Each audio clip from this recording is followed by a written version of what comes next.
En el nombre del Padre, del Hijo y del Espíritu Santo. Amén. Hola a todos. Vamos a seguir avanzando en lo que significa la cristificación, la configuración con Cristo, la santidad, alcanzar el amor perfecto y verdadero, la felicidad absoluta. Ya vimos la semana pasada que Jesús era el camino, es decir, haciendo que Jesús habite en nuestro corazón, todo lo que emane de nosotros será santo. Si hacemos que Jesús no viva en nuestro corazón, todo lo que emane de nosotros no será santo. Pero esto lo vamos a ver de un modo real. Lo vamos a ver en cómo se traduce eso en nuestras vidas. Lo primero que tenemos que saber es que nosotros partimos de un punto de partida. Un punto de partida que hemos llegado de cierto modo, ¿no? ¿Cuál es nuestra imagen de Dios? ¿Y cuáles son nuestras experiencias de Dios? Es decir, ¿qué sabemos nosotros de Dios por nuestro razonamiento, por nuestros estudios? ¿Y qué hemos vivido de Dios? Los sentimientos que hemos tenido rezando, los diálogos que hayamos podido tener en esas oraciones, nuestra vida que tiene que ver con Dios. Ese es el primer elemento de esta espiritualidad que necesitamos para que Dios habite en nuestro corazón. Es saber desde dónde partimos, intentar conocer a Dios e intentar tener cuanto mayor experiencia de Dios, cuanto más oración, cuanto más sacramentos, pues en mejor posición me encontraré para que Jesús habite en mi corazón. Estamos en un lugar todos más o menos privilegiados espiritualmente. Esto me coloca ya en una posición de partida. Si yo estoy intentando cristificarme, si yo estoy intentando ser santo, si yo estoy intentando ser cristiano, ya me coloca en una buena posición. Me coloca en la posición del camino de la verdad. No en mi verdad, no en lo que yo creo que es ser santo, no en lo que yo creo que es la religión, no en lo que yo creo que es la doctrina, no en lo que yo creo que es Dios, sino en un punto que me va a dirigir hacia la verdad. No estoy lejos. Como diría el cardenal Newman, lo que más importa cuando uno está buscando a Dios no es si uno está lejos o si está cerca, sino en qué dirección va. Y si lo que estamos haciendo ahora es intentar ser cristianos, vamos en buena dirección. Un aspecto de nuestra propia existencia es que la vida cambia. ¿Y por qué cambia? Pues precisamente porque somos seres temporales. Nosotros hoy estamos aquí y mañana estamos allí, también espiritualmente. Este cambio continuo de la vida involucra que vayamos creciendo, en algunos casos destruyéndonos, que seamos más personas o menos personas. Solo si lo que hemos hablado en anteriores vídeos, en anteriores ocasiones, si vivimos amando, si vivimos reflejando el amor primigenio de Dios y dejándonos ser amados fundamentalmente por Dios y por Dios también a través de los demás, solamente así iremos siendo cada vez más personas, cada vez mejores personas. De hecho, no existe ni mejor ni peor persona. Existe o ser persona, o ser más persona, o ser menos persona. O te comportas como un animal, o te comportas como un ser humano. Y por esto es importante observar que otro elemento fundamental de la madurez espiritual es la vigilancia. Tenemos que vigilarnos a nosotros mismos, no a los demás, salvo para ayudarles a no meterse en cuestiones malas, en peligros. Pero tenemos que vigilarnos fundamentalmente a nosotros mismos. La vigilancia nos va a permitir estar atentos a nuestro propio desarrollo continuo como persona. No solo hay que estar vigilantes sobre cómo estamos avanzando en la vida, también implica un tercer aspecto de la madurez espiritual. Hay un tercer aspecto. Estoy colocado en un sitio, comienzo el camino, me vigilo, pero además persevero andando en el camino. No solamente me vigilo para no salirme del camino, sino que soy constante en mi paso y voy avanzando, voy permitiéndome crecer más como persona, conservar un camino esa es una tarea, y es una tarea fundamental, ser perseverantes en la búsqueda de Cristo. Y de aquí el cuarto elemento de la madurez, que es la recolocación. Es decir, si nosotros nos hemos salido del camino, tenemos que volver a recolocarnos en él. ¿Qué quiere decir todo esto? Pues todo esto significa que nuestra búsqueda espiritual, nuestra madurez espiritual, no es un estado fijo, quieto, no es algo estático, sino un proceso dinámico, un proceso vivo. Es algo que se mueve, es algo que está en continuo movimiento, con sus altos y sus bajos, unos días apuntando hacia aquí, otros días apuntando hacia allá, pero con un origen y un fin claro, que es el amor, que es Dios, que es Jesucristo. Partimos de querer buscar a Jesucristo con las fuerzas de Jesucristo y queremos llegar hasta Jesucristo. Por ejemplo, al ser un proceso vivo, puede que en algún momento de la vida yo fuese partícipe de la mentira o fuese un corrupto. Pero una vez que yo entro en la dinámica de la gracia y me dejo hacer por Dios, soy colocado a la luz de la verdad. Es decir, si yo antes hacía algo mal, ahora ya parto de una posición en la que quiero buscar a Dios y me coloco en un camino y veo que la mentira no es compatible con este camino, no es compatible con la vida cristiana. Ahora ya he llegado a esa situación y necesito vigilarme para no volver a mentir, y necesito perseverar en el camino. Es decir, necesito no estar mintiendo. Necesito caminar además firmemente, ¿no? Con mucha vigilancia en ese camino. Porque recordemos que el cuerpo tiene memoria de los pecados y vivimos bajo la concupiscencia y el trabajo sin descanso del diablo. Pero claro, también mucho menos descansa la gracia de Dios, ni sus ángeles, ni sus santos, y la oración, y un sinfín de ayudas que tenemos para evitar todo eso. Es decir, si antes se me hacía fácil mentir, ahora mediante esta vigilancia, obviamente con la ayuda de esa gracia de Dios, voy a intentar no hacerlo. Pero atención, ¿qué nos pasa en la vida? ¿Qué pasa si caigo? ¿Qué pasa si vuelvo a mentir? ¿Qué ocurre? Si yo caigo, el problema no tiene esas dimensiones catastrofistas y apocalípticas y dantescas en las que se acaba el mundo. No es el fin. Cometer un error, cometer un pecado no es el fin. No es el fin de nuestra vida como cristianos. No es el fin de nuestra vida espiritual. El pecado, que en verdad es la muerte, nunca tiene la última palabra. De hecho, caer es parte fundamental de la madurez espiritual. Fijaros. Lo que sí, hay que responder al error, al pecado, a la ofensa a Dios, recolocándonos en el camino de nuevo, en el camino de la verdad, en el camino de la madurez espiritual. A Dios, una vez pedido un sincero perdón, no le interesa nuestro pasado.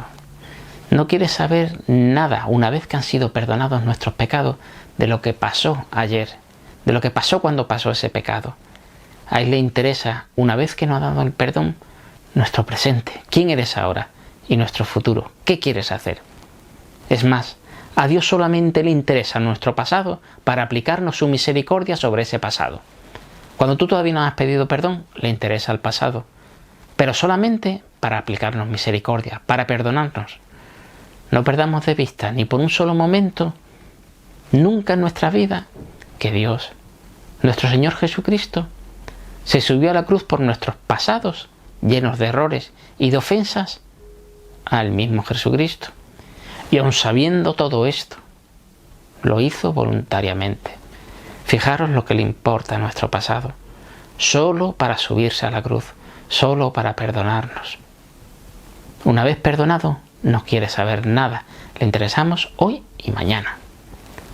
Por ejemplo, si decidimos caminar a la luz de la verdad, si escogimos vivir de manera cristiana y por algún momento volvemos a caer, No tenemos que asumir una postura de derrota en nuestra madurez espiritual. No, el Señor no quiere derrotados, sino redimidos. Si asumimos una postura de derrota, lo que vamos a hacer es abrir las cajas de Pandora en las que vivíamos antes. Vamos a abrir una caja de tempestades en las que vivíamos antes.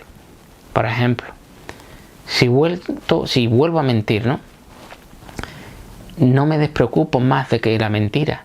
Y vuelvo a mentir, y vuelvo a mentir, y vuelvo a mentir. Si vuelvo a mentir, para de mentir. No podemos volver a mentir con desmedida porque hayamos vuelto a mentir una vez. Esto sí que es un fracaso espiritual. Una vez que hayamos pecado, volver a mentir, volver otra vez a volver a pecar, abrir otra vez la puerta a todos los pecados que venía cometiendo antes, esto sí que es fracasar. El no reconocer nuestra culpa, arrepentirse y no pedir perdón para volver a tomar el camino, esto sí que es fracasar. Sin machacarnos más sobre nuestras culpas, puesto que mirar hacia atrás sobre los errores cometidos y ya perdonados en la confesión, cuando nos confesamos, no viene de Dios. Al contrario, eso no solo nos purifica, no nos ayuda, sino que nos destruye. Es más, volver hacia atrás, volver la mirada hacia atrás, hacia nuestros pecados pasados, que ya han sido perdonados, sobre nuestras culpas ya eximidas por Dios, es decirle a Dios: no te creo, Dios, no creo que me hayas perdonado. Es decir, haciendo esto, ¿de qué lo estamos acusando? Le acusamos de ser un mentiroso, de decir que cuando Él ha dicho que nos perdona, no nos perdona. Y eso no es verdad. Eso es rechazar a Dios, rechazar a su gracia purificadora, rechazar al Espíritu Santo, rechazar su perdón misericordioso, gratuito, magnánimo. Y por tanto, esto sí que nos lleva a nuestra destrucción. Rechazar a Dios nos lleva a nuestra destrucción. Esto es un fracaso espiritual. El fracaso espiritual es cuando renunciamos a volver a tomar el camino. Cuando una vez que hemos cometido un error, ya nos rendimos, ya lo damos todo por perdido. Eso no es así. Cuando no seguimos empeñados en el esfuerzo inicial, cuando no seguimos perseverando en ese camino, eso sí que es un fracaso. Caer en el error, caer en el pecado, es un fracaso parcial, pequeño, tan pequeño que la gracia magnánima de Dios está dispuesta a perdonarlo. Es más, por muy grande que sean nuestros pecados, el Señor nos lo va a perdonar. Simplemente tenemos que arrepentirnos verdaderamente de corazón ante Él. Siempre nos volveremos a levantar con la ayuda de Dios, que para eso instauró el sacramento de la reconciliación, y así poder seguir caminando. Debemos estar muy vigilantes ante las caídas o salidas de ese camino espiritual. Pero sobre todo, debemos ser perseverantes en el camino y volvernos a recolocar, a reconducir de inmediato. Pecamos, cometemos un error, no hemos salido, buscar la reconciliación con Dios. Y una vez que nos hemos reconciliado con Dios, ya volver al camino. De hecho, el reconciliarse con Dios es ya una recolocación en el camino. Por ejemplo, imaginemos un alcohólico que ha abandonado la bebida, la ha dejado. Pero un día vuelve a tomar una copa. Y a raíz de esta copa, ya sabéis lo que suele pasar, pues retoma de pleno todo su alcoholismo. De modo que vuelve otra vez al alcoholismo más pleno. Es de modo similar que pasa con la droga. Pues bien, con los pecados también crean esa adicción, crean esa especie de adicción, con el agravante de que aquel que nos vende esa sustancia tóxica y maligna que nos destruye, está constantemente a nuestro lado. Somos nosotros mismos y el diablo. Y además, a priori, esa droga, ese pecado que cometemos parece gratuito. Luego en verdad cuesta la esclavitud y la muerte. Imaginémonos que nosotros, en nuestra madurez espiritual, somos un castillo, somos una fortaleza, somos una atalaya, que nos proponemos además hacerla de una forma inexpugnable. Y que los pecados son unos atacantes que obviamente quieren entrar y saquear nuestra fortaleza, saquear nuestro castillo. Quieren entrar en nuestro castillo y hacerse con todo lo que hay en él. Quieren hacerse con todo lo que hay en nuestro ser. Un pecado nunca viene solo. Los pecados siempre vienen acompañados. Y es más, generan más y más pecados. Si alguna vez, porque hemos bajado la guardia, hemos dejado entrar en el castillo a uno de esos atacantes, por muy pequeñito que sea, aunque después sean expulsados, esos atacantes ya saben por dónde entrar en el castillo, ya saben cuál es nuestra debilidad, ya saben que nosotros somos incapaces por nosotros mismos de evitar que entren en el castillo. Es decir, los pecados que cometemos alguna vez vuelven una y otra vez a nosotros, ¿verdad? Porque ya saben cómo derrotarnos, cómo derrotar esa vigilancia. De ahí que sea tan necesario la vigilancia con ayuda de Dios, para mantener al enemigo lejos de las murallas del castillo, lejos del castillo, no en las murallas del enemigo, no las murallas y el enemigo pegados a la muralla, no. Sabiendo quién es el enemigo, sabiendo cuáles son nuestros pecados, tenemos que evitar toda ocasión de pecado. Tenemos que alejar de las murallas a ese enemigo que nos cerca. Cuanto más lejos, mejor. Evitar toda ocasión de pecado. Por ejemplo, si nos irrita desmedidamente hacer cualquier cosa y esto nos va a hacer sentirnos mal, nos va a hacer que pequemos, ¿no? Nos va a hacer que sintamos odio y eso. Tenemos que evitar esas cosas. Tenemos que ir cuanto más lejos, mejor. Ahora bien, la batalla no es tan simple. Primero, no podemos por nosotros mismos.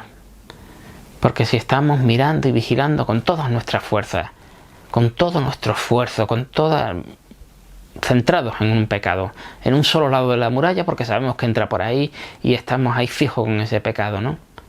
Es fácil que los enemigos entren por otra muralla, por la puerta de atrás. Es fácil que los enemigos aprovechen esa fijación que tenemos nosotros con un pecado para distraernos con otros que tenemos por detrás y nos entran por otro lado. Por ejemplo, si estamos vigilantes a no ser irascibles, a no enfadarnos fácilmente con los demás, no, nos vamos a centrar en que no me voy a enfadar con fulano de tal, porque ese va a ser mi propósito, ¿no? Sin embargo, tenemos otras distracciones, como puede ser una vida llena de ajetreo sin confiar en Dios, no pararse en un momento del día a hablar con Dios, incluso hablar con Dios, a contarle lo que te está pasando con fulano de tal que tanto te irrita, a que te ayude a no irritarte con fulano de tal. O por ejemplo, ahora tan de moda, desafortunadamente, no tener el descanso dominical en el Señor. Dejar que la misa pase sin que nosotros hagamos nada por ella. Pero no debemos ignorar lo que el Señor nos dice. No podéis hacer nada sin mí. O mejor dicho, con Él lo podemos todo. Con Él sí podremos defender ese castillo. Si ese castillo es habitado por Jesucristo, sí podremos defenderlo. Cuando caemos, cuando nosotros nos salimos del camino, cuando pecamos, lo que tenemos que reconocer es nuestra pequeñez, nuestras incapacidades. Ser humildes y reconocer ante Dios lo ocurrido y confesarlo. Somos débiles y el Señor lo sabe. Y pedirle al Señor que nos ayude a recolocarnos, a defender esa fortaleza que otros quieren robar, porque al fin y al cabo nosotros no nos pertenecemos a nosotros mismos y ese castillo no es nuestro, sino de Él. Nosotros pertenecemos a Dios. Dios mío, ven en mi auxilio, que viniendo en mi auxilio estás viniendo al auxilio de tu criatura, al auxilio de un hermano en Cristo. Y así es. Entonces, cuando crecemos como personas, cuando crecemos espiritualmente, cuando volvemos a recolocarnos en el camino, tendemos a pensar equivocadamente que solo crecemos espiritualmente cuando no nos equivocamos. Tenemos pensado que solo los grandes humanos que han sido muy espirituales nunca han pecado. Eso no es verdad. Eso además no pondría nunca el foco de atención en quien lo tiene que estar, en Jesucristo, sino en nuestras propias fuerzas. Y por tanto esto es una falsa espiritualidad. Sería como un virtuosismo muy humano, ¿no? Al fin y al cabo, un castillo construido con una baraja de naipes que al menor soplo se va a derrumbar por completo. Ningún santo que permanecía perseverante en el camino, estable en el camino, dejó de pecar, fijaros, salvo la Virgen María. Fijaros. Qué importante es confiar en Dios. No podemos perder de vista que somos seres humanos, débiles, muy débiles, y eso nos hará caer y recaer en vicios y actitudes desordenadas que durante algún tiempo hemos podido superar. Hemos pecado en un sitio, queremos convertirnos, queremos tomar un camino, estamos vigilantes, queremos perseverar, pero vas a volver a caer, pero para eso está Dios, para volver a levantarte.